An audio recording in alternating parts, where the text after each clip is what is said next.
the moment that we've all been waiting for when Worf and the Tribble meet, because we all know how Tribbles react to Klingons. I like how the Tribble is like cooing, and Worf is like, "What is that sound?" And then when Odo like reveals, like, "Oh look," he calls it and Worf's like, "A Tribble." And he's so upset to see this creature. Now, this next scene is hilarious to me.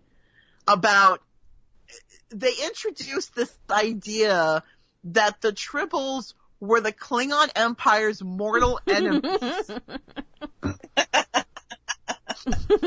That's the greatest thing.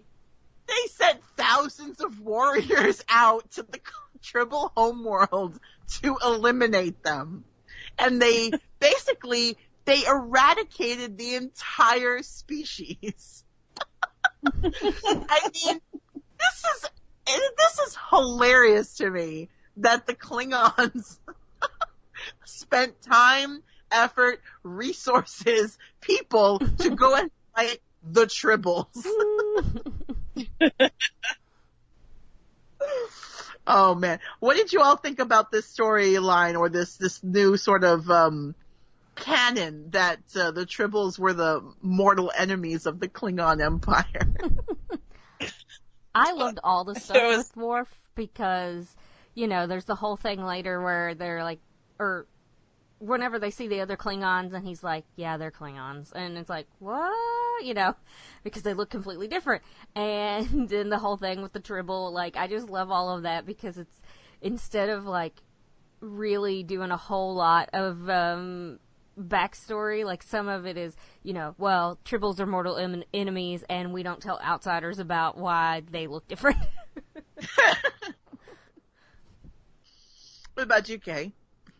Yeah, I think it's hilarious, especially with Odo talking about the great Tribble hunt. He just looks so happy that he's got something he can tease Worf about.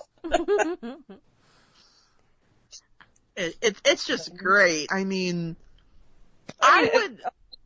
Like it's genocide, but, it's just like... Yeah, no. Genocide? I don't know. That doesn't sound... Yeah. Yeah, it's not as funny when you say that, Kay. Thanks a lot. No, okay. I tease. No, it's obviously we don't condone genocide on the Picard cast, but I'm sure there's still Tribbles out there. I'm sure they didn't get all of them, so yes, and certainly even if they left just one alive, well, we'll have plenty of Tribbles very soon because they're born pregnant. Oh, they're born pregnant. Brilliant. Kay, have you seen the Short Treks episode about the Tribbles? No, I don't think I have. No.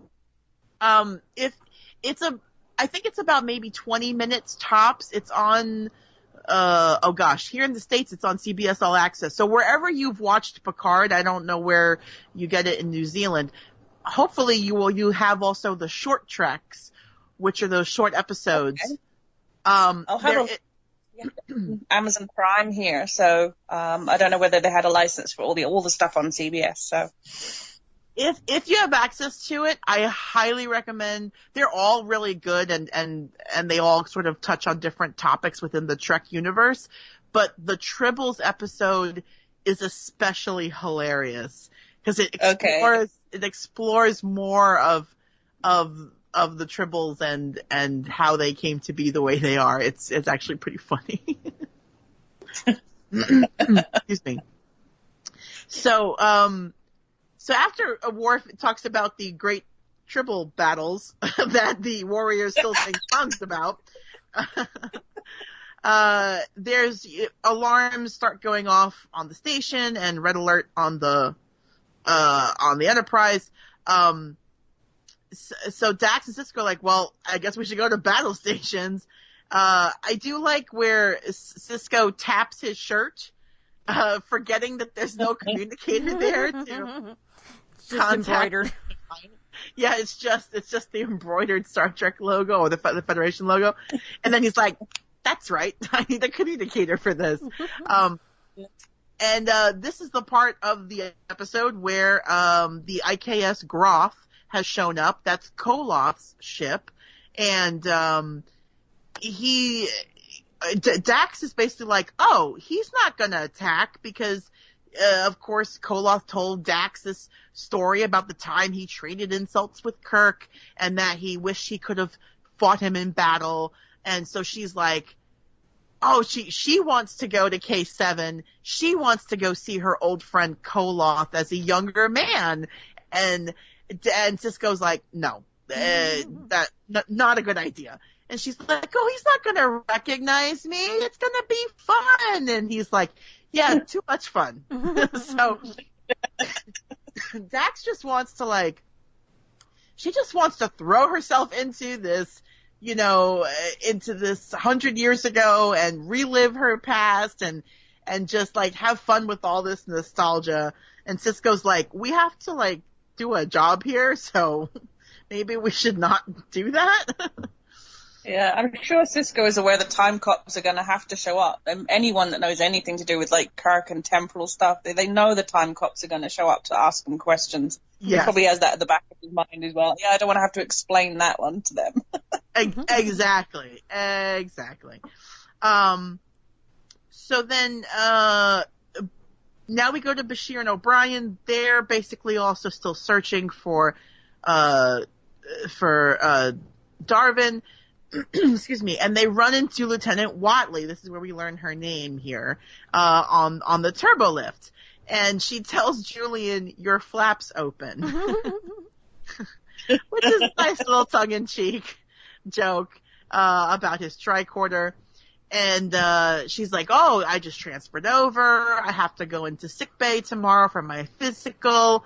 1500, Lieutenant Watley, wink, wink. So, she's definitely making the moves here. And, this is a really funny scene. I thought it was funny. He's like, Watley? He's like, that was my great-grandmother's name. And I'm pretty sure she was in Starfleet.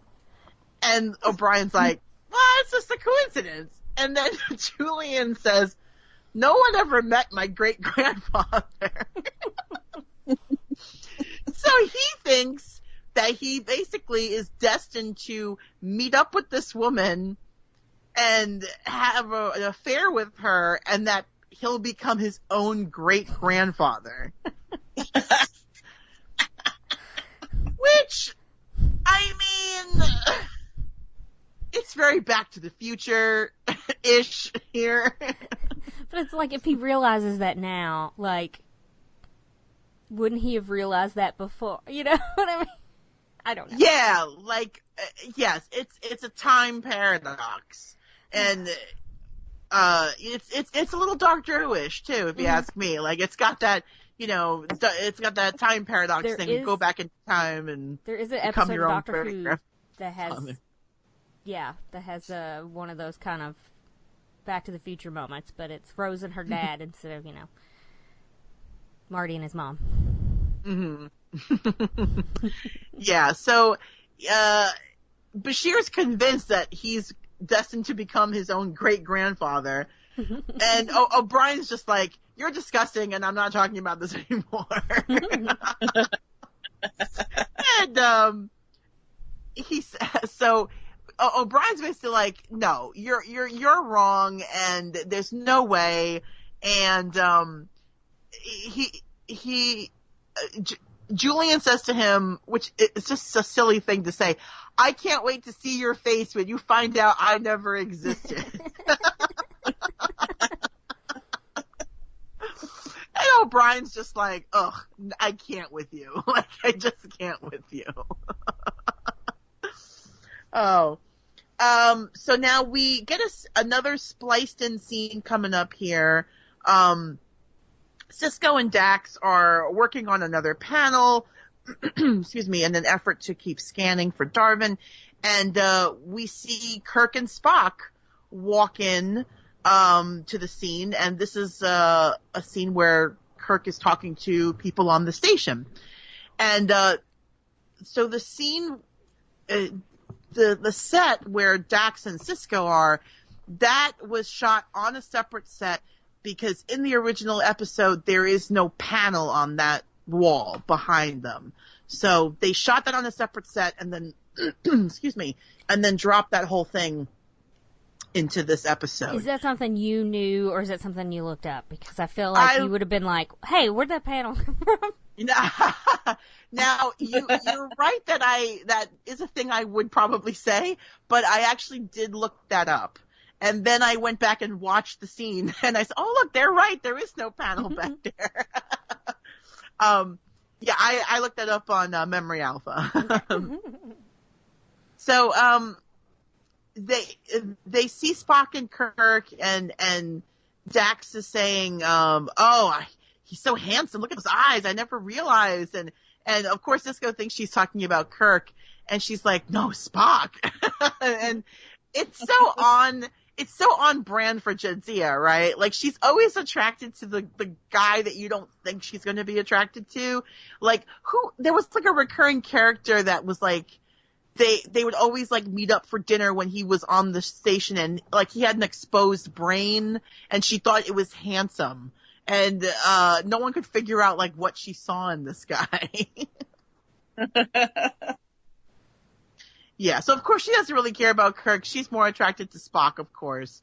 And then, Dax and Sisko are kind of talking here, and she's like, I can't believe you don't even want to meet Kirk. And Sisko's like, yeah, of course I want to meet Kirk. And he drops a reference to, I want to ask him about fighting the Gorn on Cestus 3, which is the episode Arena.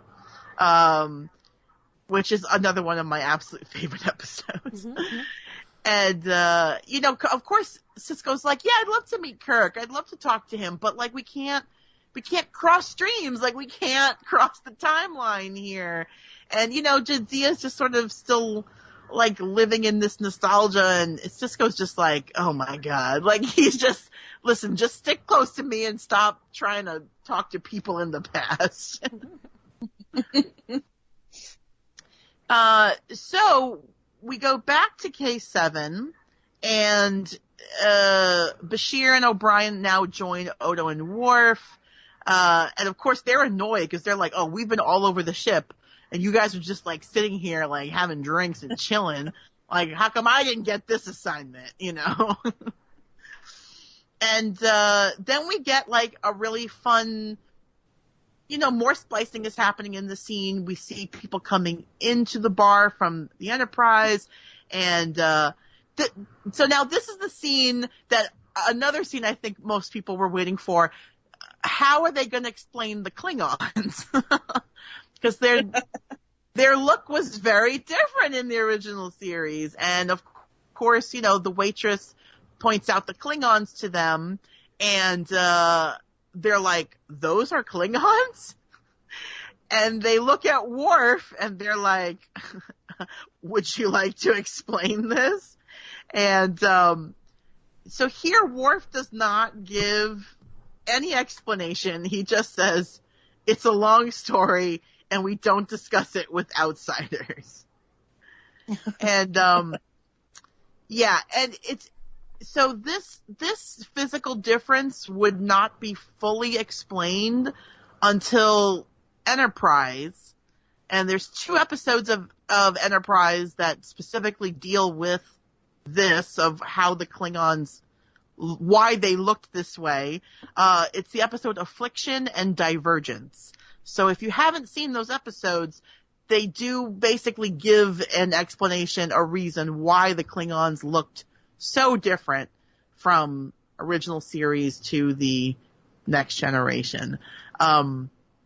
What's interesting about this scene though is, the writers didn't want to give a detailed explanation here. They felt like it would take too much time, and it's such a big question, like, we can't just give it a throwaway line. So they left it very vague.